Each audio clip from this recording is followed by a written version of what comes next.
क्या Nifty 50 corrective wave B zigzag pattern पूरा कर अब सेकंड करेक्टिव फॉल में आ चुका है? क्या करेक्टिव वेव और अब की मूवमेंट के बीच टाइम सिमेट्री देखने को मिली है? क्या इस वीक मार्केट ऊपर की ओर कंसोलिडेट कर सकता है? क्या ट्रेलिंग स्टॉप लॉस को स्ट्रिक्टली फॉलो करने की जरूरत है? नमस्कार दोस्तों, स्वागत है आपका डॉक्टर संजय वेब के यूट्यूब चैनल में। दोस्तों, आज मैं doctor Sanjay Sinha, technical analyst working on your web since last 28 years.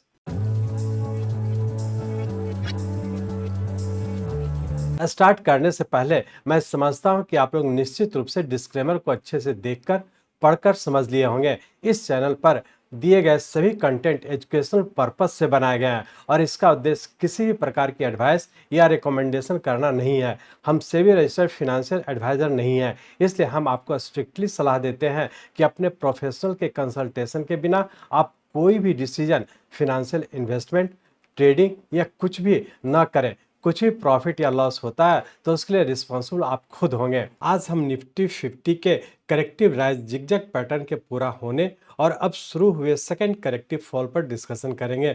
इस मूव में इंट्राडे ट्रेलिंग स्टॉप लॉस को सख्ती से फॉलो करने की जरूरत पर जोर देंगे, क्योंकि मार्केट के नीचे जाते समय भी रिस्क बना रहता है। सही समय पर पार्शियल प्रॉफिट बुकिंग करने की भी सलाह देंगे, जिससे आप अपने प्रॉफिट को सुरक्षित रख सकते हैं।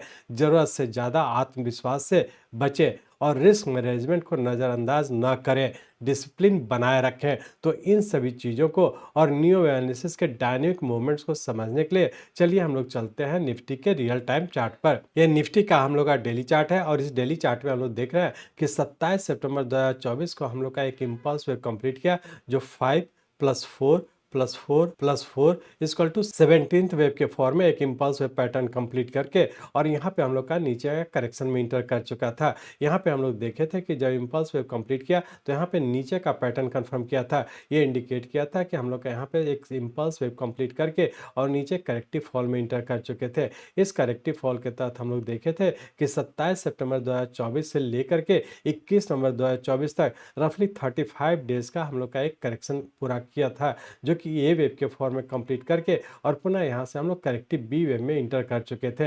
यहाँ पे आप लोग जैसा डिस्कस किए थे कि यहाँ पे हम लोग का एक शॉर्ट टर्म का करेक्टिव फॉल में इंटर किए थे और उसी के करेक्टिव राइज में हम लोग वेरी शॉर्ट टर्म में करेक्टिव राइज में इंटर किए थे। और जैसा डिस्कस किए थे कि यदि हम लोग का नीचे का स्टॉप लॉस ब्रेक करता है तो फिर से नीचे कंटिन्यू हो जाने की संभावना, अकॉर्डिंगली उस हिसाब से हम लोग नीचे कंटिन्यू कर चुके। यहाँ पर ए वेव बनने का जब ऊपर की ओर कंटिन्यू किए तो इसका सबऑर्डिनेट वेव किस पैटर्न में है और आने वाले समय क्या होने की संभावना है, तो इसलिए हम लोग इस करेक्टिव राइज को और यहाँ से जब नीचे कंटिन्यू किया तो इसके करेक्टिव फॉल को किस तरीके से हम लोग देखेंगे। तो अब हम लोग इस डेली चार्ट को कन्वर्ट करते हैं आवरली चार्ट में। यहाँ पे हम लोग आवरली चार्ट में आ चुके हैं। इस आवरली चार्ट में हम लोग देखे थे कि यहाँ पे हम लोग का करेक्शन सी वेव पूरा किया था, जो कि उससे बड़े टाइम फ्रेम का ये वेव था और यहाँ से हम लोग का ऊपर का पैटर्न कंफर्म नहीं किया था। ये इंडिकेट किया था कि यहाँ से जो राइज हो रहा है वो करेक्टिव राइज हो रहा है और उसी के तहत हम लोग यहाँ पे करेक्टिव राइज के तहत ऊपर का ए, बी और सी वेव यहाँ पे हम लोग का एक जिगजैग का पैटर्न कंप्लीट किया था और उसका यहाँ से हम लोग नीचे करेक्शन में इंटर कर चुके थे। पिछले वीक हम लोग डिस्कस किए थे यहाँ पे एक्स वेव बना करके पुनः हम लोग फिर से एक करेक्टिव राइज में रहने की संभावना था, लेकिन यहाँ पे हम लोग देख पा रहे हैं कि यहाँ से जब नीचे की ओर कंटिन्यू किए थे तो उसके बाद यहाँ पे हम लोग का जिस दिन बी वेव बना था यहाँ पे हम लोग का ऊपर पूरा किया था, लेकिन इसके हायर लेवल को ब्रेक नहीं किया था। ये इंडिकेट कर रहा था कि जब यहाँ से जब नीचे की ओर कंटिन्यू किए थे तो ये हमारा ए वेव हो गया और चूंकि इस वेव से ऊपर नहीं जा पाया तो इस फॉल का एक करेक्टिव बी वेव हो गया और पुनः सी वेव के फॉर्म में नीचे कंटिन्यू कर चुके। तो जब हम लोग का यहाँ से जब ऊपर कंटिन्यू किया था, जो कि एक जिगजैग पैटर्न में इस पॉइंट पे पूरा किया, तो उससे बड़े टाइम फ्रेम का या तो हम लोग का करेक्शन पूरा करके पुनः नीचे की ओर कंटिन्यू हो चुका या फिर हो सकता है कि ये करेक्टिव राइज के तहत ऊपर का ये और ये करेक्टिव बी में इस पॉइंट तक भी नीचे रहने की संभावना है। लेकिन बहुत ज़्यादा संभावना है कि यहाँ पे हम लोग का करेक्टिव बी पूरा करके पुनः हो सकता है करेक्टिव राइज सी में भी रहने की संभावना है। लेकिन उसके लिए जो आप लोग को इंट्राडे का आप स्टॉप लॉस देंगे, इसी स्टॉप लॉस को फॉलो करते हुए नीचे की ओर कंटिन्यू रखेंगे। जब तक कि इंट्राडे का अपर स्टॉप लॉस ब्रेक नहीं करता हम लोग ये माने कि अभी भी नीचे रहने की संभावना, तो सिर्फ अपर स्टॉप लॉस को फॉलो करते हुए नीचे की ओर कंटिन्यू रखेंगे। अब टाइम साइकिल की यदि बात करें तो टाइम साइकिल में हम लोग देखे थे कि यहाँ से जब हम लोग एक जिगजैग पैटर्न में ऊपर कंटिन्यू किए थे, जिसके तहत हम लोग का रफली 11 डेज का टाइम लगा था, जो कि उससे बड़े टाइम फ्रेम का ये वेव हो गया और उसका यदि हम लोग का फिर से नीचे करेक्टिव बी वेव में है तो यहाँ भी हम लोग देख पा रहे हैं कि रफली हम लोग का 11 डेज इसका टाइम लगा कि यदि हम लोग का ये करेक्टिव वेव बी है और ऊपर यदि हम लोग का इंट्राडे का अपर स्टॉप लॉस यदि ब्रेक करता है तो फिर से हम लोग करेक्टिव सी वेव में इंटर हो जाने की संभावना है। तो इस चीज़ को ध्यान रखेंगे और इंट्राडे के अपर स्टॉप लॉस को स्ट्रिक्टली फॉलो करते हुए हम लोग नीचे की ओर कंटिन्यू रखेंगे। एक चीज़ और ध्यान रखेंगे कि यदि हम लोग का इंट्राडे ब्रेक कर जाता है तो बहुत ज़्यादा संभावना है कि हम लोग करेक्टिव वेव सी के फॉर्म में ऊपर कंटिन्यू रहने की संभावना है। लेकिन जो भी राइज होगा वो करेक्टिव राइज होगा और उस करेक्टिव राइज के तहत हम लोग लोअर स्टॉप लॉस को फॉलो करते हुए आई की ओर कंटिन्यू रखेंगे। इस तरह से हम लोग कर सकते हैं कि यदि वेरी शॉर्ट टर्म की बात करें तो वेरी शॉर्ट टर्म में अभी भी हम लोग करेक्टिव राइज में है।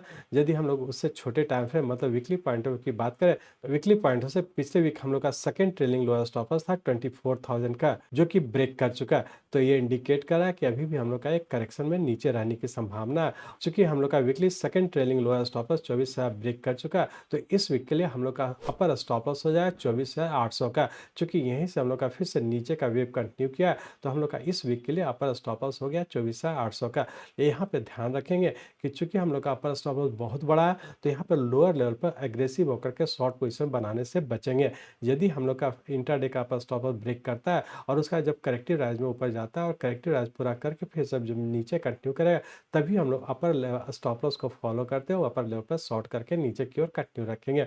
अब हम लोग ये देखेंगे कि पूरे वीक में क्या होने की संभावना है। तो जैसा कि आप लोग से अभी डिस्कस किए कि हो सकता है कि ये करेक्टिव बी वेव के फॉर्म में यहाँ पे पूरा करके पुनः करेक्टिव सी वेव के फॉर्म में ऊपर कंटिन्यू होने की संभावना है। लेकिन उसके लिए जरूरी है कि इंट्राडे का अपर स्टॉप लॉस ब्रेक होना चाहिए। यदि ब्रेक करता है तभी हम लोग माने कि बी वेव पूरा करके सी वेव के फॉर्म में ऊपर कंटिन्यू हो चुका है। जब तक कि इंट्राडे का अपर स्टॉप लॉस ब्रेक नहीं करता हम लोग अपर लेवल पर प्रॉफिट बुक करें या फिर होल्ड करते हैं तो इंट्राडे के अपर स्टॉप लॉस को फॉलो करते हैं आई की ओर कंटिन्यू रखेंगे। तो अब हम लोग देखते हैं कि पूरे वीक में क्या होने की संभावना है। पूरे वीक के लिए रेंज बाउंड के तहत नीचे का 23,400 और ऊपर का 24,100 इसी रेंज बाउंड में रहने की संभावना।